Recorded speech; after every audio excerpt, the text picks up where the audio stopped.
Assalamualaikum warahmatullahi wabarakatuh. Halo semuanya, apa kabar? Semoga baik-baik saja ya. Ya, jumpa lagi dengan saya, Nisa. Nah, kali ini saya akan membahas tentang hubungan antara unsur-unsur dalam bangun ruang. Ya, ini materinya lanjutan dari yang sebelumnya ya. Jadi kita akan membahas tentang hubungan antara kamu dan dia. Hubungan antara unsur-unsur dalam bangun ruang. Nah, sebelumnya ada yang tahu bangun ruang itu apa sih? Ada yang tahu? Ya, bangun ruang atau biasa sering disebut juga dengan dimensi 3. Nah, bangun ruang itu adalah bangun yang mempunyai panjang, lebar, dan juga tinggi. Nah, ruang itu sendiri artinya apa ya? Ya, ruang adalah kumpulan atau himpunan dari titik. Sedangkan unsur-unsur pada titik itu ada garis, titik, dan juga bidang. Dan titik itu sendiri adalah bagian terkecil dari ruang. Nah, sebelum kita membahas tentang hubungan antara unsur-unsur dalam bangun ruang itu jenisnya apa aja ya? Ada yang tahu? Ya, bangun ruang itu contohnya seperti kubus, kemudian balok, kemudian limas, prisma, tabung, kerucut, dan juga bola. Ya, kalian pernah melihat kan benda-benda yang bentuknya seperti itu? Ya, karena banyak aplikasi bangun ruang dalam kehidupan sehari-hari.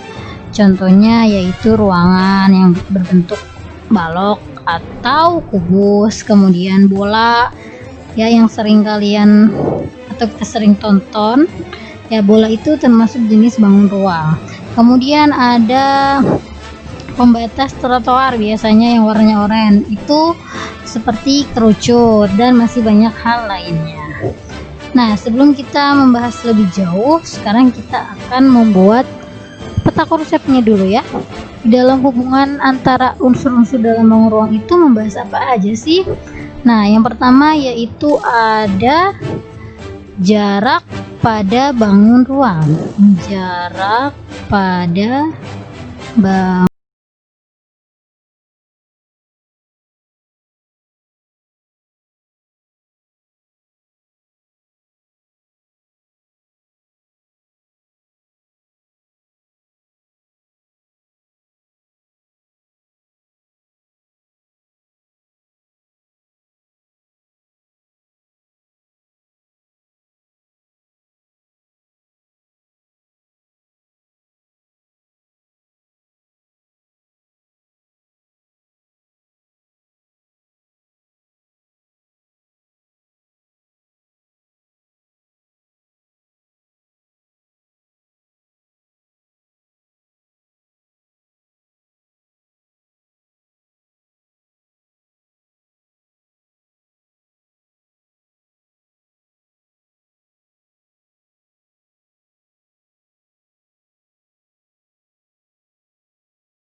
jarak titik ke garis, kemudian ada jarak antara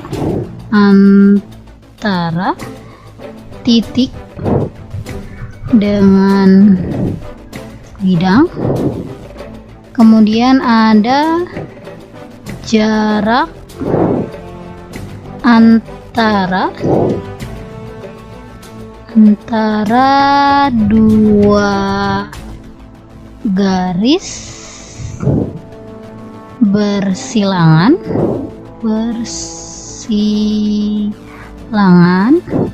kemudian ada jarak antara dua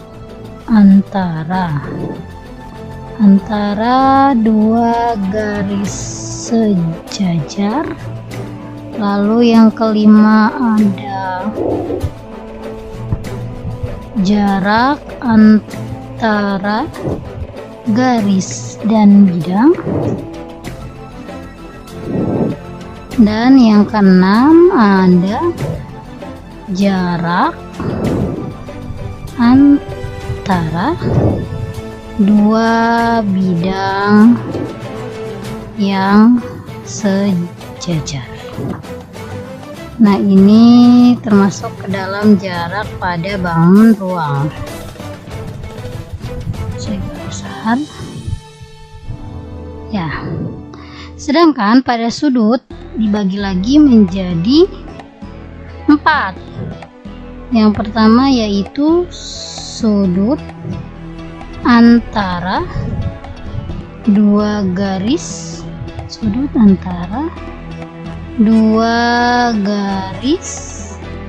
berpotongan. Kemudian yang B ada sudut antara garis dan bidang. Kemudian yang ketiga ada sudut antara garis dan mohon maaf, ini yang kedua itu jarak antara dua garis bersilangan,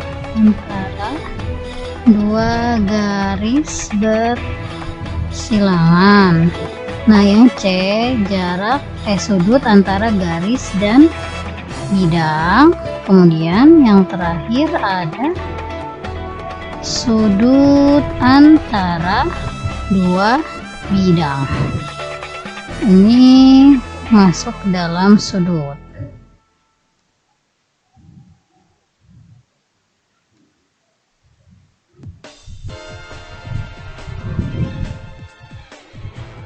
Nah, jadi kita nanti akan membahas ini semua ya, teman-teman. Oke, untuk lebih jelasnya kita langsung aja ya. Kita akan membahas tentang jarak pada bangun ruang. Nah, di sini kita akan membahas jarak antara dua titik. Oke, yang pertama yaitu ada jarak antara dua titik.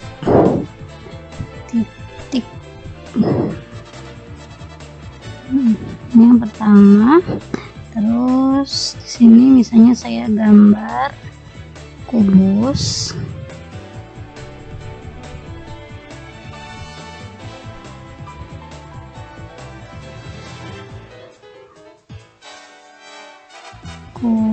Saya gambar kubus.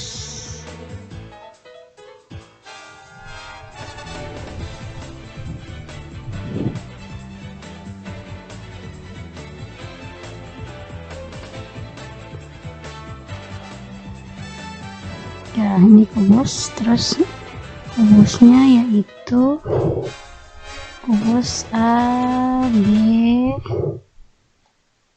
C, D,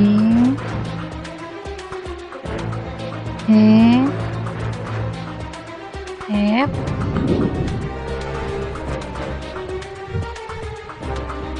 G, H. Dimana panjang si kubusnya yaitu 7 cm. Nah, kalau kubus isinya sama ya, jadi semua sisinya yaitu 7 cm. meter. Terus misalnya yang ditanya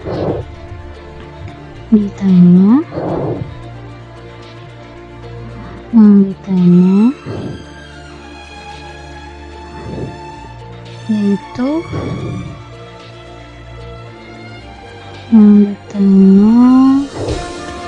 yang pertama jarak titik A ke C. Kemudian yang B yaitu jarak titik A ke G. Ini yang pertama. Nah, sekarang kita lihat. Kita jawab.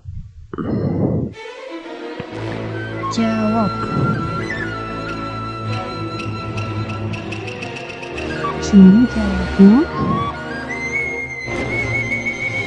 yang A.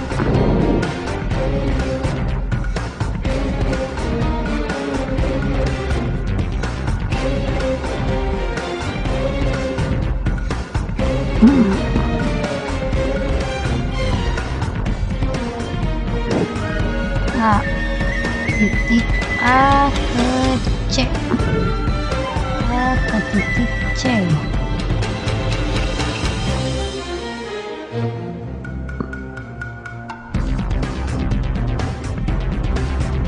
Kita garis dulu A ke C nya.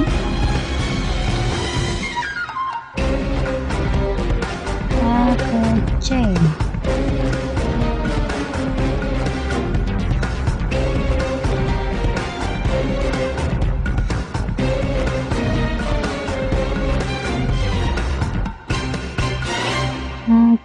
C ya. Nah, itu titik A ke C. Berarti untuk sampai dari titik A ke titik C, kita harus melewati garis A ke B dulu kan, kemudian B ke C. Nah, berarti kita akan menggunakan sisi AB dan BC. Dari bentuk ini kan bisa dilihat kalau ini menjadi gambar segitiga siku-siku di B ya. Kita keluarkan gambarnya. Ini berarti A, ini B, dan yang ini C. Nah, tadi kan ini kubus, semua sisinya sama, berarti ini 7 dan ini 7. Nah, berarti kita menggunakan teorema Pythagoras. Nah, sebelumnya saya sudah membahas tentang rumus teorema Pythagoras, yaitu A kuadrat ditambah B kuadrat sama dengan C kuadrat. Tapi kalian bisa juga menggunakan rumus ini. A akar P kuadrat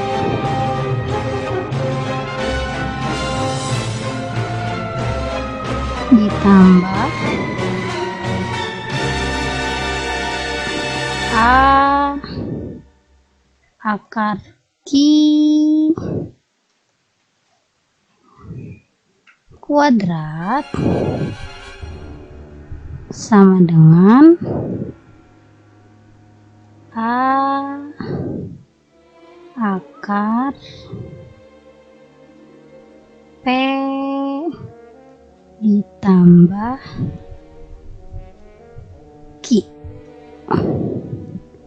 Nah, dimana yang ini adalah sisi miring. Sisi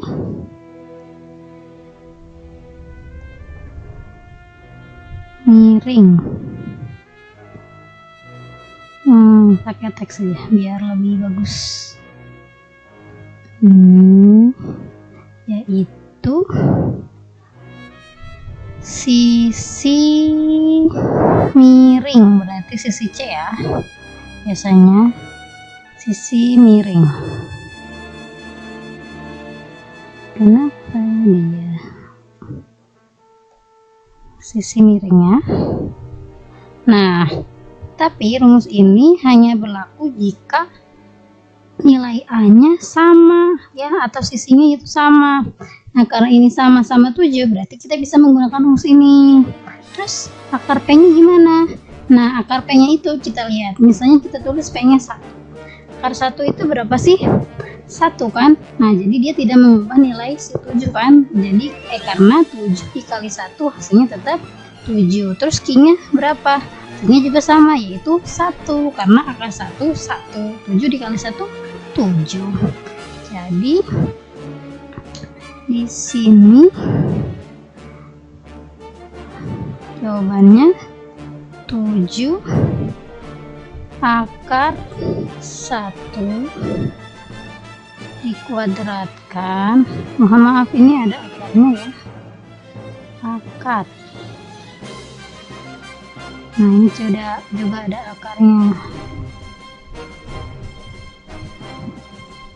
ditambah 7 akar 1 kuadrat sama dengan, berarti A-nya 7 ya, 7 ditambah akar P-nya tadi 1 ditambah 1, jadi sama dengan 7 akar 2 cm. Oke, paham tidak? Semoga paham ya.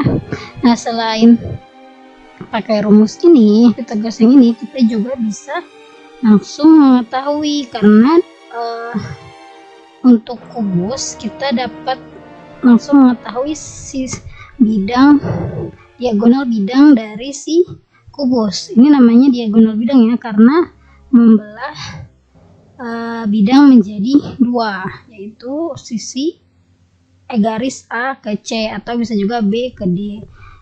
Pokoknya membelah bidang menjadi sama bagian. Itu namanya diagonal bidang atau diagonal sisi. Diagonal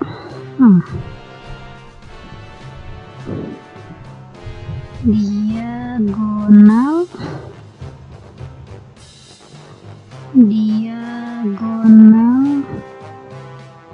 sisi,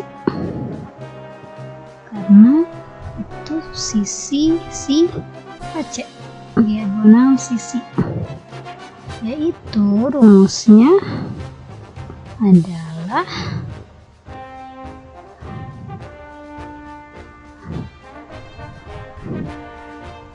S akar 2, sisinya akar 2, sisinya berapa? 7, berarti jadinya 7 akar 2 cm. Nah, diagonal sisi di sini apa aja ya garisnya? Diagonal sisinya yaitu berarti A ke C ya, AC, AC, kemudian BD ya, BD, koma, terus ini juga bisa BG, lalu CF, kemudian ini AH,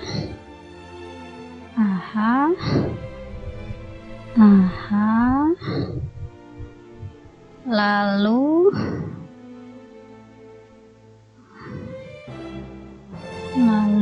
setelah itu AH, ED,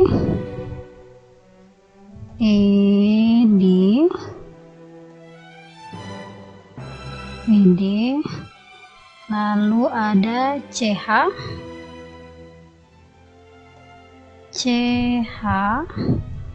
kemudian CH, kemudian DG,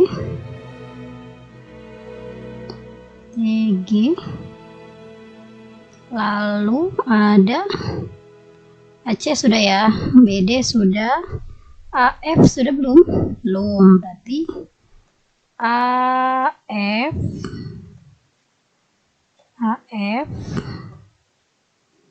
kemudian berarti BE,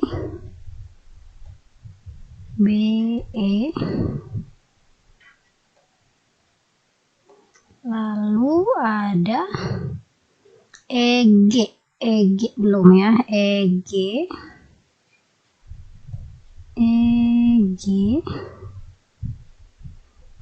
terusnya FH,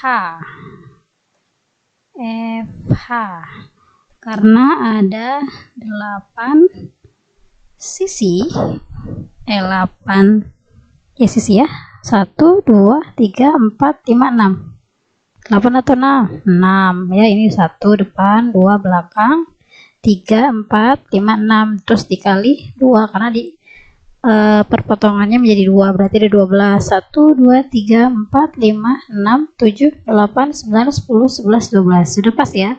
Ini namanya diagonal sisi. Nah, jadi bisa pakai langsung rumusnya S akar 2 atau bisa juga pakai Pitagoras. Tapi untuk rumus S akar 2 itu hanya berlaku pada kubus ya. Nah, sekarang lanjut ke yang B. Jarak titik A ke G.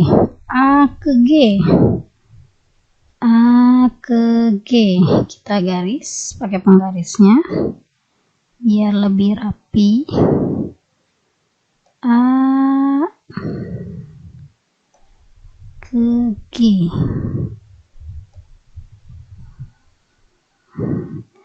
Ini ya. A ke G. Sudah ya, A ke G.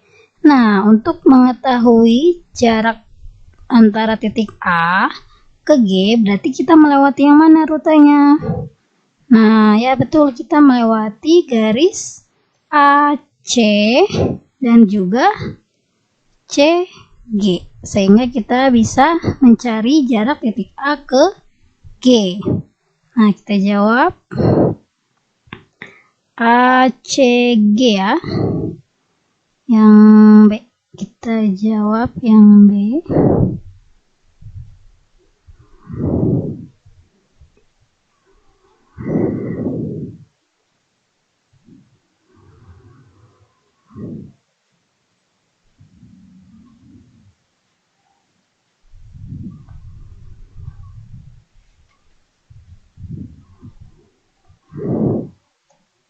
Yang B.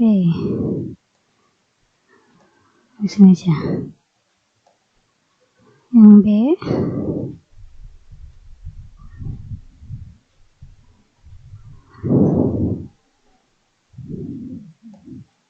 Yang B berarti menggunakan segitiga ACG. Ya. Saya gambar segitiganya.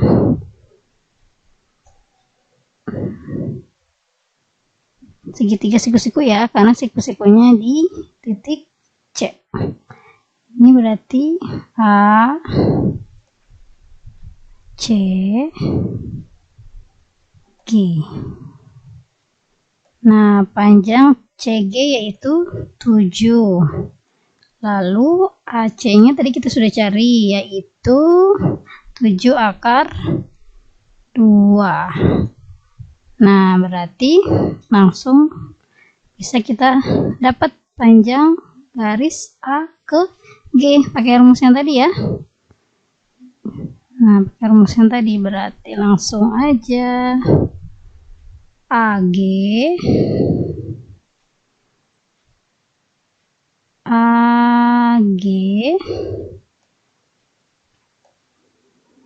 sama dengan